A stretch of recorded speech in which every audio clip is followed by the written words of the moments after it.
আসসালামু আলাইকুম। আজকে আমি বাঁধাকপি দিয়ে ভীষণ মজার চপ বানিয়ে দেখাবো। প্রথমে এখানে আমি বাঁধাকপি নিয়েছি, কেটে ঝুরি ঝুরি করে একদম পাতলা করে কেটে নিয়েছি। চুলায় প্যান বসে পেঁয়াজ কুচি, কাঁচামরিচ কুচি দিয়ে আমি আস্ত জিরা দিয়ে নেড়েচেড়ে দিয়ে দিচ্ছি বাঁধাকপি। লবণ স্বাদ মতো, হলুদের গুঁড়া, মরিচের গুঁড়া সামান্য পরিমাণে, জিরা ধনিয়া গুঁড়া দিয়ে আমি ঢেকে রাখবো 5 মিনিট। সিদ্ধ হয়ে গেলে পানি দিয়ে দিচ্ছি 1 কাপ, দিয়ে আতপ চালের গুঁড়া দিয়ে আমি নেড়েচেড়ে ডো বানিয়ে নেব। চুলা থেকে নামিয়ে ঠান্ডা করে তারপরে ভালো করে মথে নেব। তারপরে এইরকম করে চপ বানিয়ে নিচ্ছি।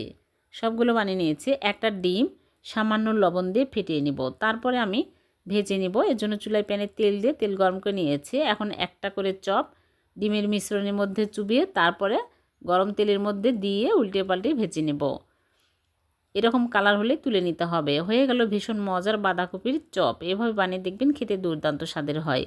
ভালো লাগলে লাইক কমেন্ট শেয়ার করে দেবেন, পেজটিকে ফলো দিয়ে রাখবেন। আল্লাহ হাফেজ।